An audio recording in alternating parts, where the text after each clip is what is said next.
Hello champs, आज जो हम टॉपिक डिस्कस करने जा रहे हैं वो है budget line and it is a part of chapter 2 of consumer equilibrium. इससे पहले की वीडियोस में हमने law of equi marginal utility के कंसेप्ट को डिस्कस किया and we have also discuss the concept of consumer equilibrium through price and MU. ठीक है, बजट लाइन एक बहुत ही सिंपल कंसेप्ट है।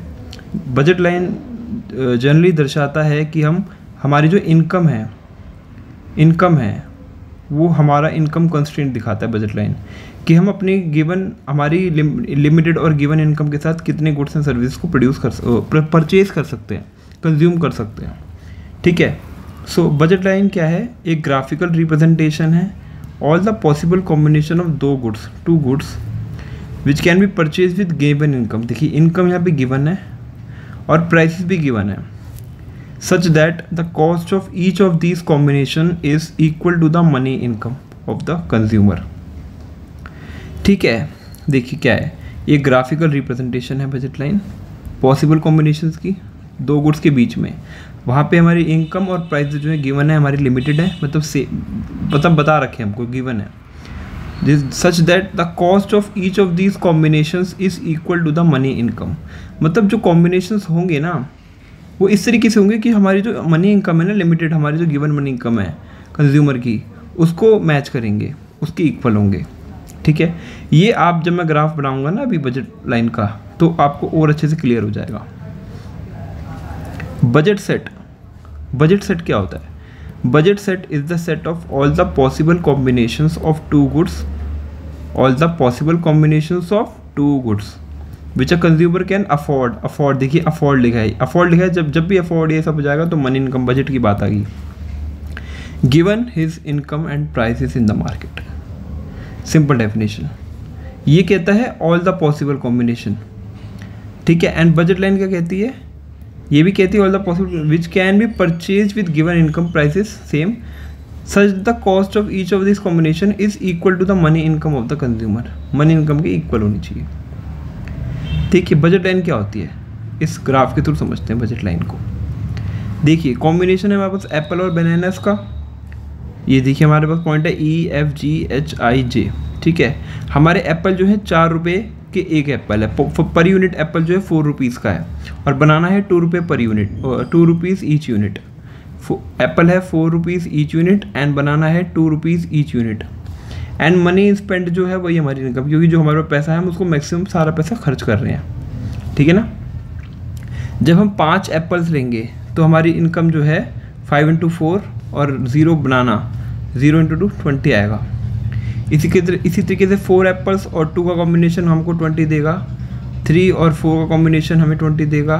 देखिए हम क्या कर रहे हैं, धीरे धीरे एप्पल्स को कम कर रहे हैं ताकि हम बनानास की यूनिट्स को बढ़ा सकें। और हम इसको ऐसा इसलिए कर रहे हैं क्योंकि हमारे पास जो इनकम है ना वो लिमिटेड है। अगर हमारे पास लिमिटेड इनकम जो है ना, जो हमारे पास इनकम लिमिटेड है, तो हमें क्या करना पड़ेगा, एक को बढ़ाने के लिए दूसरे को कम करना ही पड़ेगा, क्योंकि दोनों चीज़ हम नहीं बढ़ा सकते, क्योंकि हमारे पास इनकम जो है लिमिटेड है। हम 20 रुपये ही खर्च कर सकते हैं। इसीलिए अगर हमें ज़्यादा बनानास खाने हैं तो हमें एप्पल को देखो यहाँ पर कम करना पड़ेगा। तो बजट लाइन कुछ नहीं, बजट लाइन एक कंस्ट्रेंट क्रिएट करता है, कंस्ट्रेंट क्रिएट करता है, हमारे पास एक लिमिटेशन लगाता है कि हम इतना ही खरीद सकते हैं क्योंकि हमारे पास बजट इतना है। देखिए बजट लाइन कुछ नहीं है, जैसे ये पॉइंट्स हैं हमने इनको उसको प्लॉट किया। 0 पे हमारे पास क्या कहते हैं, देखिए यहाँ पे एप्पल्स है नीचे और यहाँ पे बनानास है ना। ठीक है, तो 5 एप्पल्स जब हमारे पास होते हैं तो 0 बनानास होते हैं, देखिए यहाँ पे। ठीक है ना। और हमारे जब 0 एप्पल्स होते हैं तो यहाँ 10 बनाना, देखिए 0 और 10, 0 एप्पल में 10 बनाना। 1 एप्पल होगा तो 8 बनाना, 2 एप्पल होंगे तो 3 बनाना, 6 बनाना। ठीक है, 3 एप्पल्स होंगे तो 4 बनाना, और 4 एप्पल्स होंगे तो 2, और 5 होंगे तो 0 बनाना।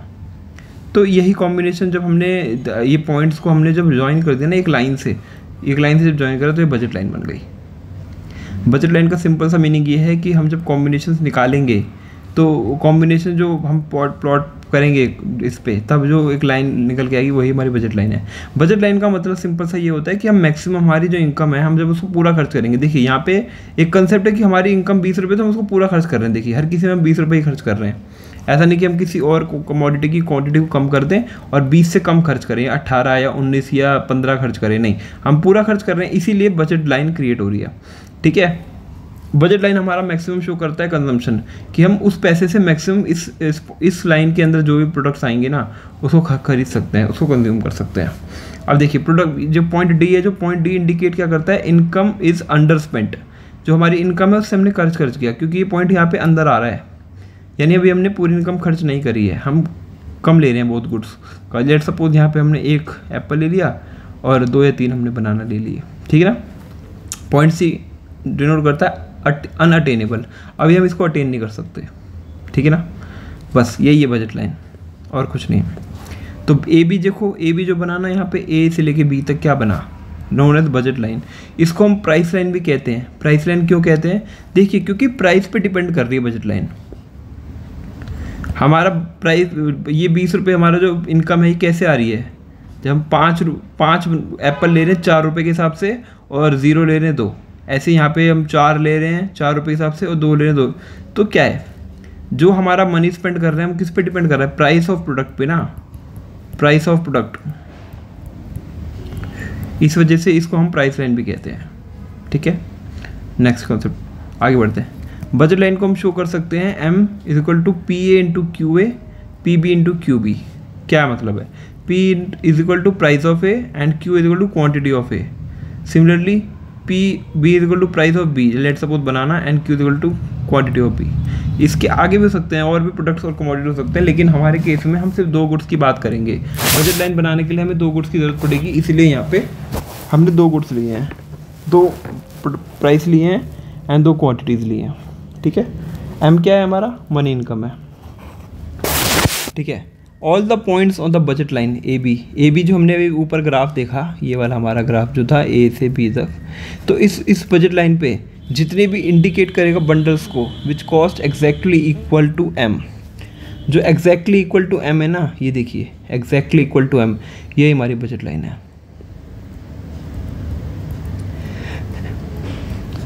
लिखा है ना, line A B indicate those bundles, वो बंडल्स को इंडिकेट कर रहा है जो कॉस्ट करेंगे exactly equal to M, money income के एग्जैक्टली इक्वल होंगे,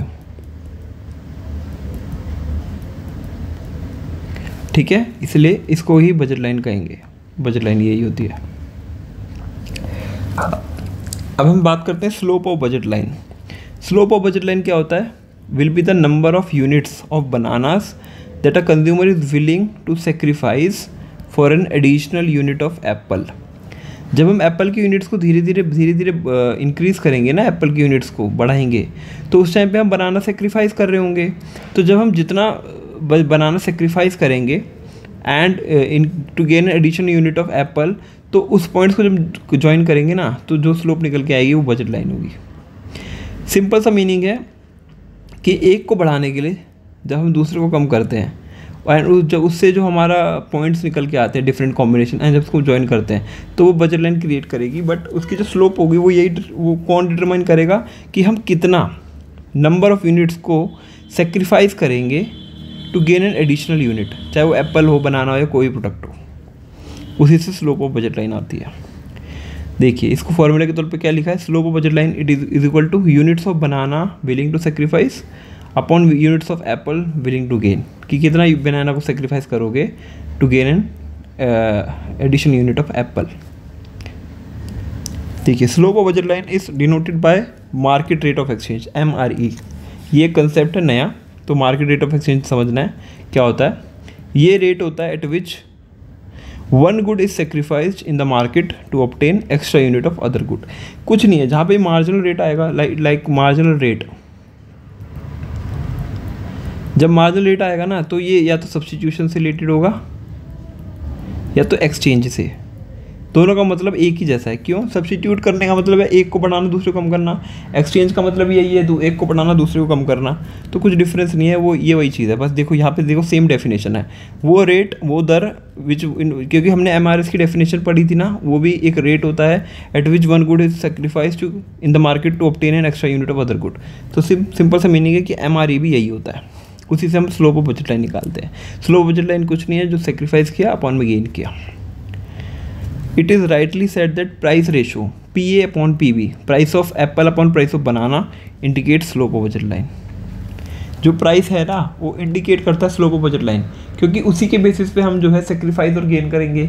अगर किसी का प्राइस, जो प्राइस डिटरमाइन करता है ना स्लोप ऑफ बजट लाइन, हमने पढ़ाई था कि प्राइस डिटरमाइन करी था स्लोप ऑफ बजट लाइन। देखिए यहाँ पे AB is known as budget line और प्राइस लाइन। प्राइस लाइन भी कहते हैं, क्यों? क्योंकि डिपेंड करता है प्राइस पे स्लोप, ये लाइन, ठीक है ना। तो वही है, इसलिए हम इसको बोलते हैं कि प्राइस रेशो जो है PA अपॉन PB इंडिकेट करता है slope of budget line. Properties क्या हैं बजट लाइन की, वो भी देख लेते हैं। Budget line is downward sloping. Downward sloping क्यों है? अभी हमने पढ़ा सेक्रीफाइस और गेन।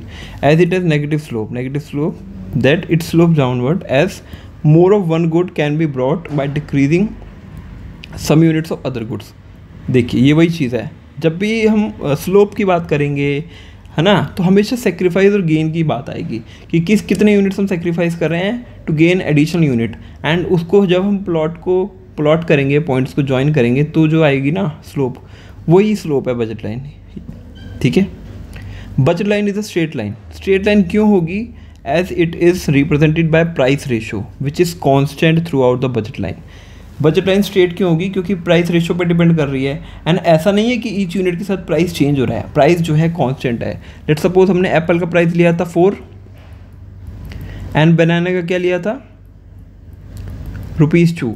तो ऐसा थोड़ी कि जब एप्पल की यूनिट्स को बढ़ा रहे हैं कम कर रहे हैं, बनाना की यूनिट्स को बढ़ा रहे हैं कम कर रहे हैं, तो ये प्राइस चेंज हो रहा है।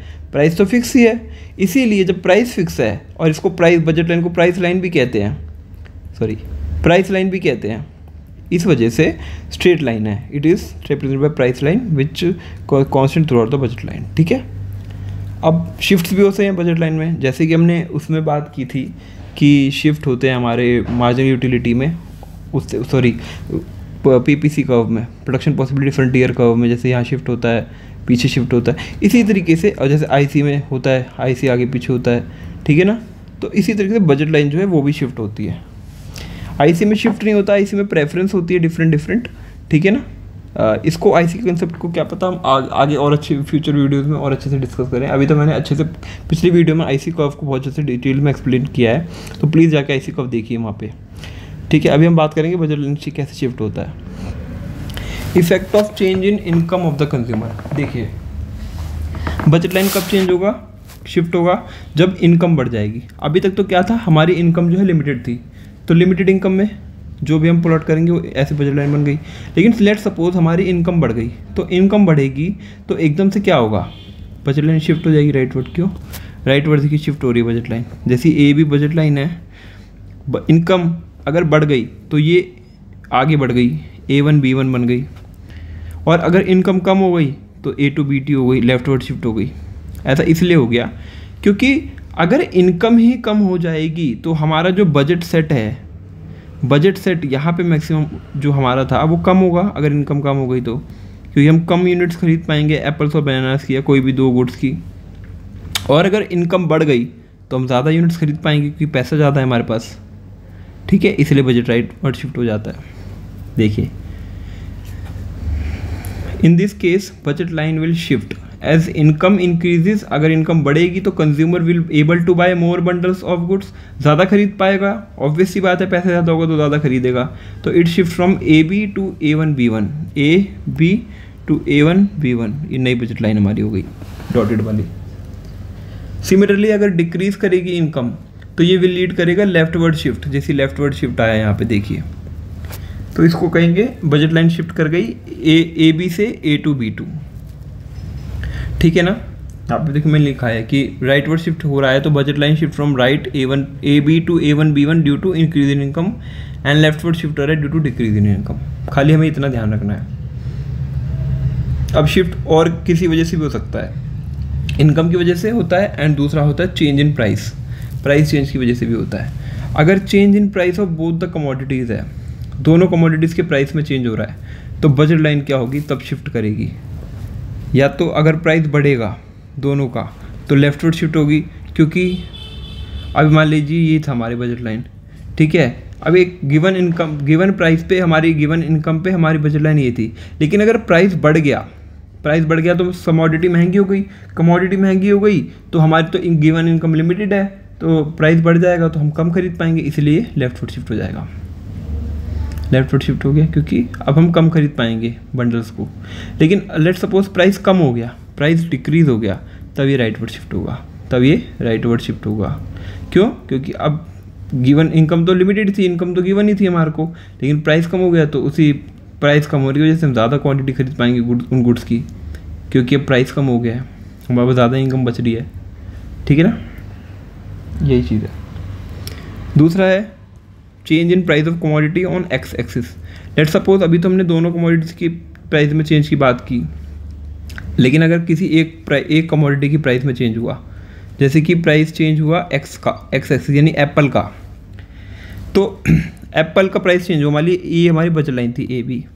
अगर एप्पल का प्राइस जो है कम हो गया, ठीक है, अगर प्राइस कम हो गया एप्पल का, यानी हम ज़्यादा खरीद पाएंगे एप्पल, तो सिर्फ एप्पल का ही शिफ्ट होगा बजट लाइन। देखिए बी यहाँ पे सेम है, शिफ्ट कहाँ होगा, सारी एक्स एक्सिस पे शिफ्ट होगा एप्पल पे।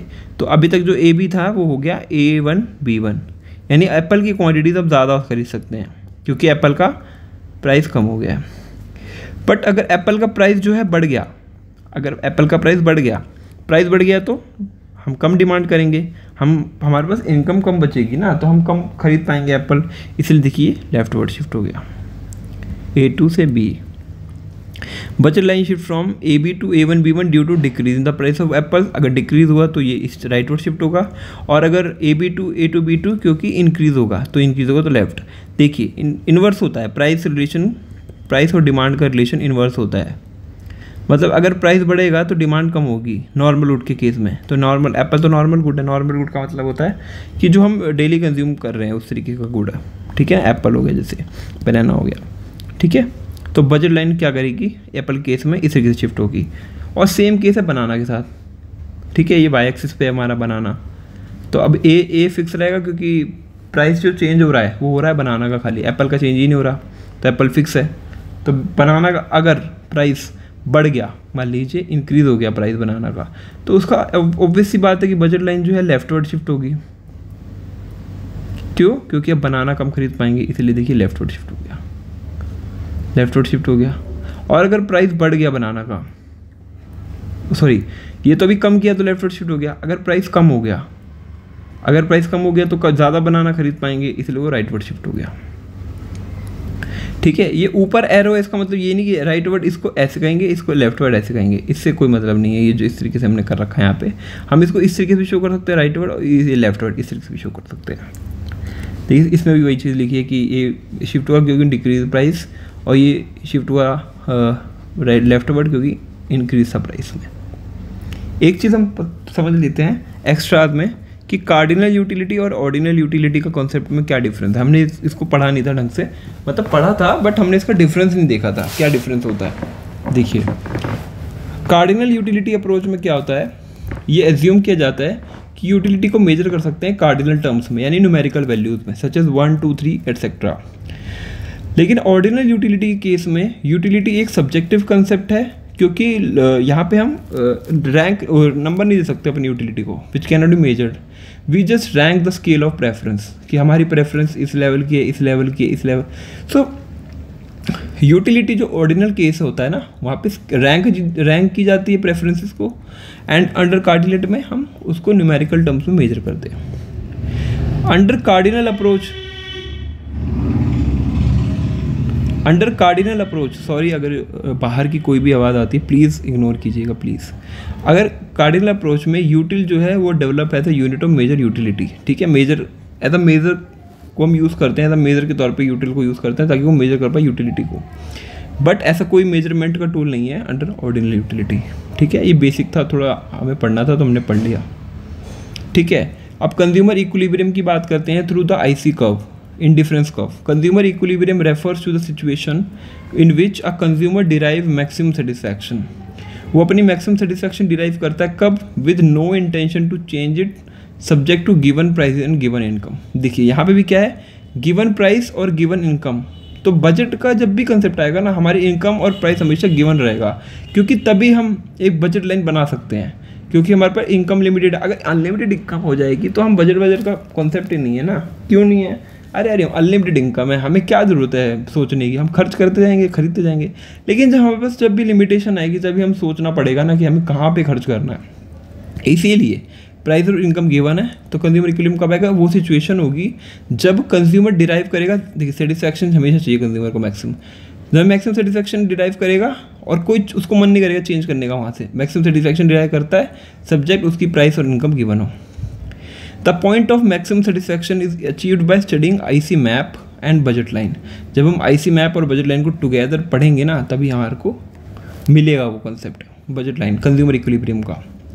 कंडीशन क्या है कंज्यूमर इक्विलिब्रियम की? MRS X Y is equal to ratio of price P X upon P Y, market exchange rate भी कहते हैं इसको, इज इक्वल टू, क्योंकि price of ratio of price जो है P X upon P Y, उसको market M R E हमने देखा था, जैसे कि एम आर एस होता है उस तरीके से ही होता है, तो पी एम आर ई होता है और ये इक्वल होना चाहिए marginal level of substitution of X and Y, कि किस तरीके से हम एक्स और वाई को सब्स्टिट्यूट करेंगे on the basis of price of X and Y. ठीक है, तो ये इक्विलिब्रियम कंडीशन है हमारी।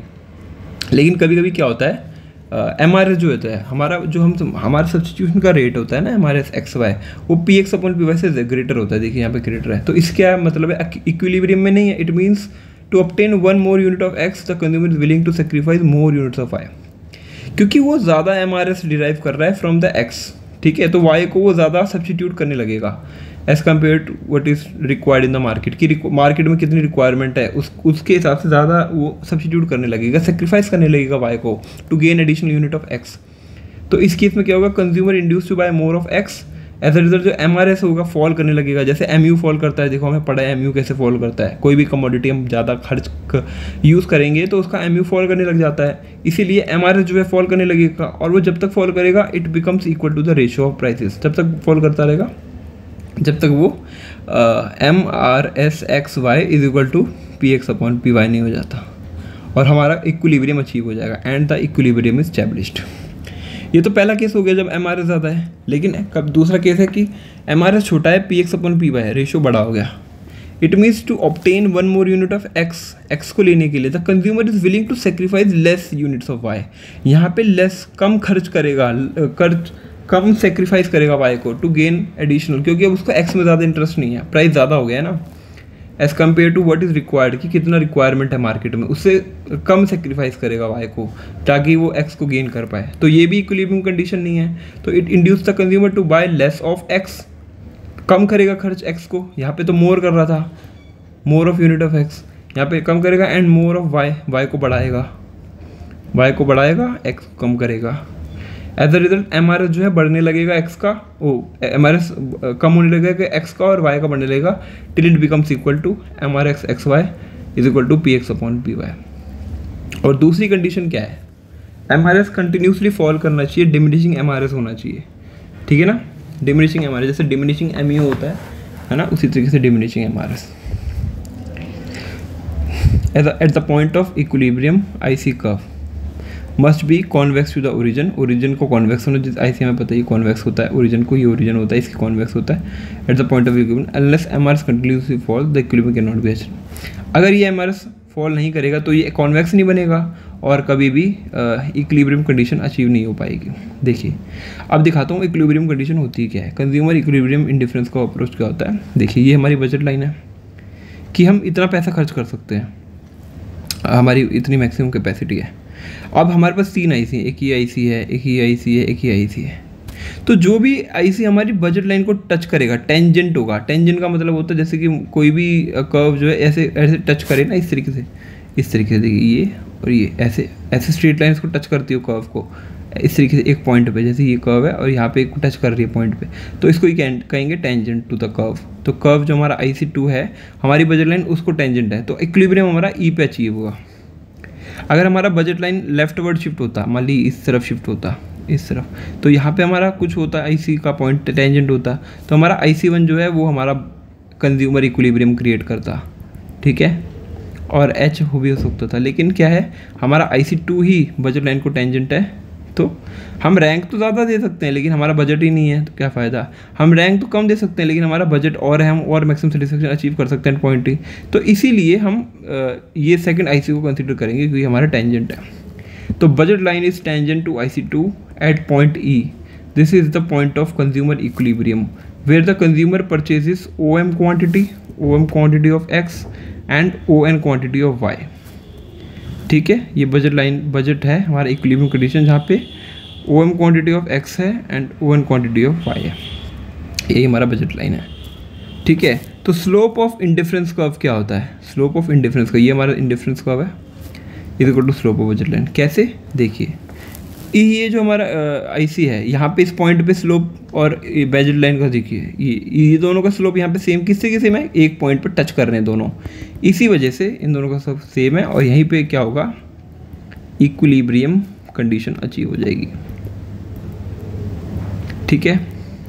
सो हमने IC का इक्विलिब्रियम भी देख लिया कि IC में इक्विलिब्रियम किस तरीके से होता है, ये इंपॉर्टेंट है, इसको प्लीज़ एक बार दोबारा अगर नई कंसेप्ट समझ आए तो प्लीज़ वीडियो को रिपीट करके देखना, और ये बहुत इंपॉर्टेंट कंसेप्ट है। और आपको एक कर्व अच्छे से बनाना है, एक दो बारी घर पे अपने बैठ के आराम से अपने हाथ से बनाएंगे तो एग्ज़ाम में बनाने में हेल्प हो जाएगी, थोड़ी सी प्रैक्टिस हो जाएगी, प्रैक्टिस करते रहना है आपको, ठीक है। तो हमने चैप्टर 2 कंज्यूमर इक्विलिब्रियम को आज पूरा फिनिश कर लिया है।